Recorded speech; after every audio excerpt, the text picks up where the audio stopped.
warahmatullahi wabarakatuh. Yang terhormat kepada Bapak Faiz Arif Jamil MAK selaku dosen pengampu pada mata kuliah akuntansi siswa. Di sini kami dari kelompok 6 yang beranggotakan saya sendiri Siti Soleha sebagai pemateri pertama sekaligus moderator, yang pemateri kedua yakni Buni Ilma Arifia, pemateri ketiga yakni Sony Angkoso Wibowo, pemateri keempat yaitu Faisal Aristama. Di sini materi kami yakni siklus akuntansi wakaf. Baik, di sini saya akan memaparkan materi pertama yakni tentang siklus akuntansi wakaf. Siklus akuntansi merupakan suatu proses penyediaan informasi dan memberikan gambaran mengenai tahapan kegiatan akuntansi, mulai dari tahap pencatatan, penggolongan, pengikhtisaran, dan pelaporan. Proses ini terjadi saat terjadinya sebuah transaksi. Siklus akuntansi wakaf sama dengan siklus akuntansi syariah atau siklus akuntansi biasa. Proses atau siklus akuntansi syariah tidak berbeda jauh dengan siklus akuntansi pada umumnya, yakni mulai dari bukti transaksi, lalu pembuatan jurnal, kemudian posting ke buku besar dan disusun dalam neraca saldo, kemudian pencatatan jurnal penyesuaian sampai diterbitkannya sebuah laporan. Di sini saya akan menjelaskan tentang bukti transaksi, yakni suatu bukti tertulis dari akibatnya sebuah transaksi. Misalnya, bukti nota, bukti transaksi, kwitansi, faktur, cek, dan bilet giro, dan lain sebagainya. Selanjutnya, jurnal. Jurnal digunakan untuk mencatat segala jenis transaksi yang terjadi dalam suatu perusahaan, yakni berpengaruh terhadap debit dan kredit. Selanjutnya, buku besar. Buku besar berfungsi untuk meringkas atau menggolongkan semua data transaksi yang sudah di jurnal ke tiap-tiap akun. Selanjutnya, neraca saldo. Neraca saldo umumnya disiapkan pada akhir periode akuntansi yang menunjukkan daftar rekening dan saldonya. Tujuannya adalah untuk menyeimbangkan antara debit dan kredit dalam pembukuan berpasangan. Selanjutnya, yakni jurnal penyesuaian. Jurnal penyesuaian dibuat apabila antara tercatatnya tidak sesuai dengan kenyataan yang sebenarnya. Penyesuaian dilakukan dengan tujuan mengoreksi suatu rekening agar mencerminkan keadaan yang sebenarnya. Selanjutnya, neraca lajur atau kertas kerja, yakni untuk memudahkan suatu penyusunan pelaporan keuangan, dibuatlah neraca lajur dan kertas kerja. Lembaga wakaf harus membuat neraca lajur karena dengan cara memindahkan akun-akun dari neraca saldo dan jurnal penyesuaian yang dibuat sebelumnya.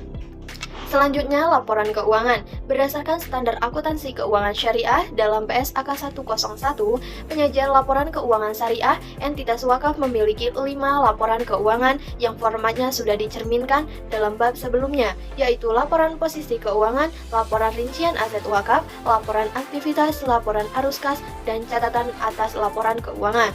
Selanjutnya, jurnal penutup. Jurnal penutup dibuat pada akhir periode untuk memindahkan saldo akun nominal ke dalam perkiraan modal, sehingga semua akun nominal atau akun sementara akan bersaldo 0.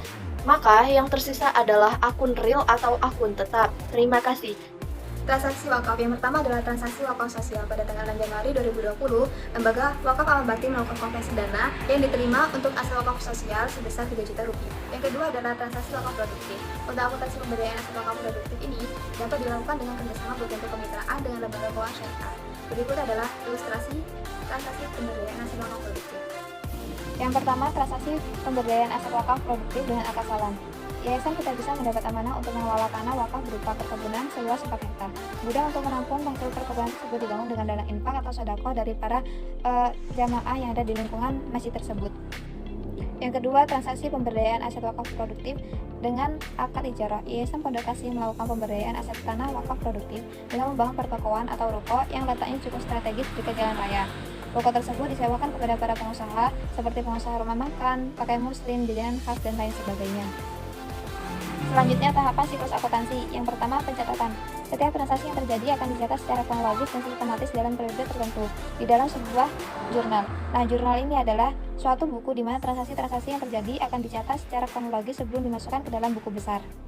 Yang kedua, penggolongan. Tahap penggolongan merupakan tahap pengelompokan catatan bukti transaksi ke dalam buku besar sesuai dengan nama akun saldo dan yang telah dicatat dan dinilai dalam kelompok debit dan kredit. Yang ketiga, pengikhtisaran. Tahap pengikhtisaran dilakukan pembuatan neraca saldo atau saldo akhir dari akun-akun yang telah dicatat dalam buku besar pada tahap penggolongan. Yang keempat, pelaporan. Tahap pelaporan merupakan tahap akhir dari siklus akuntansi, di mana dilakukan pembuatan laporan keuangan. Pada akuntansi lembaga wakaf, laporan keuangan yang dibuat adalah laporan perubahan dana, laporan posisi keuangan, laporan perubahan aset kelolaan, dan laporan arus kas. Selanjutnya yaitu tahapan pelaporan. Tahapan pelaporan dibagi menjadi 4, yaitu laporan perubahan dana, laporan posisi keuangan, laporan perubahan aset, dan laporan arus kas. Baik, selanjutnya unsur-unsur wakaf. Yang pertama ada wakif atau pihak yang mewakafkan hartanya. Bisa perseorangan, badan hukum maupun organisasi. Jika perseorangan, dia boleh saja bukan muslim, karena tujuan disyariatkannya wakaf adalah untuk mensejahterakan masyarakat umum, dan orang muslim tidak dilarang berbuat kebajikan. Yang kedua ada nazir, adalah orang yang memegang amanat untuk memelihara dan menyelenggarakan harta wakaf sesuai tujuan perwakafan. Mengurus atau menguasai harta wakaf pada dasarnya menjadi hak wakif, tetapi boleh juga wakif menyerahkan hak penguasaan wakafnya kepada orang lain, baik perseorangan maupun organisasi. Yang ketiga ada mauquf atau benda yang diwakafkan.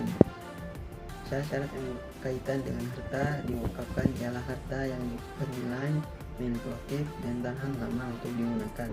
Harta wakaf juga bisa berupa uang yang dimodalkan seperti saham yang harus dikelola semaksimal mungkin hingga mendapatkan kemaslahatan atau keuntungan bagi orang banyak. Yang keempat ada mauquf alaih.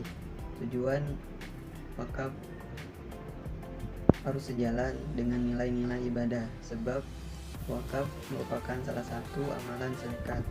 Tujuan wakaf harus termasuk kategori ibadah atau sekurang-kurangnya merupakan perkara mudah menurut ajaran Islam, misalnya menjadi sarana ibadah. Yang selanjutnya ada sihat. Wakaf adalah pernyataan atau lafaz penyerahan wakaf baik dengan lisan, tulisan maupun dengan isyarat. Wakaf menyatakan telah terjadi apabila ada pernyataan wakif. Syarat hanya boleh dilakukan jika wakif tidak mampu melakukan lisan dan tulisan. Yang selanjutnya ada undang-undangnya. Dalam pasal 1 Undang-Undang Nomor 41 Tahun 2004 tentang wakaf menyatakan bahwa wakaf adalah perbuatan hukum wakif untuk memisahkan atau menyerahkan sebagian harta benda miliknya untuk dimanfaatkan selamanya atau sesuai dengan kepentingannya guna keperluan ibadah menurut syariat. Yang selanjutnya ada materi tentang syarat dan ketentuan wakaf. Yang pertama ada wakaf tidak dibatasi dengan waktu tertentu, sebab perbuatan wakaf berlaku untuk selamanya. Bila seorang mewakafkan kebun untuk jangka waktu 10 tahun misalnya, wakaf tersebut dinyatakan gagal. Kedua, tujuan wakaf harus jelas, misalnya mewakafkan sebidang tanah untuk masjid, musola, pesantren, perkebunan, dan sebagainya. Yang ketiga, wakaf harus segera dilaksanakan setelah dinyatakan oleh mewakafkan, tanpa digantungkan pada peristiwa yang akan terjadi pada masa yang akan datang.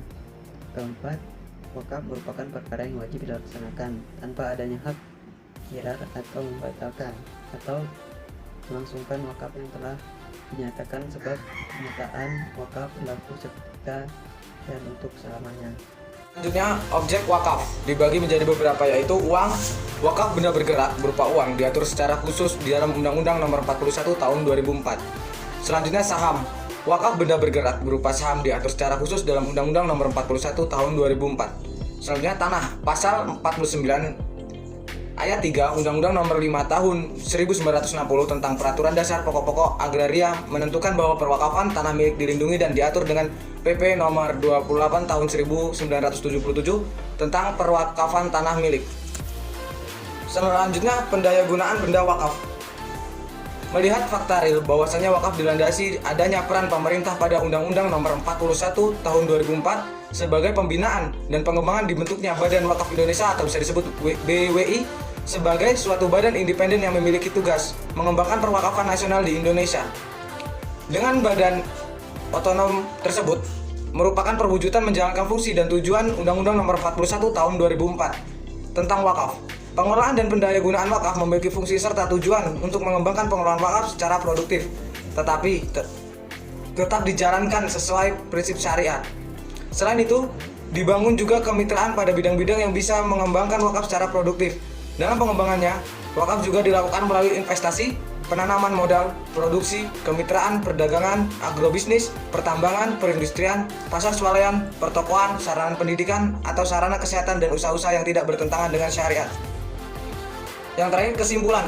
Siklus akuntansi merupakan suatu penyediaan informasi dan memberikan gambaran mengenai tahapan kegiatan akuntansi melalui dari tahap pencatatan, penggolongan, pengikhtisaran, dan pelaporan. Proses tersebut dimulai saat terjadinya sebuah transaksi.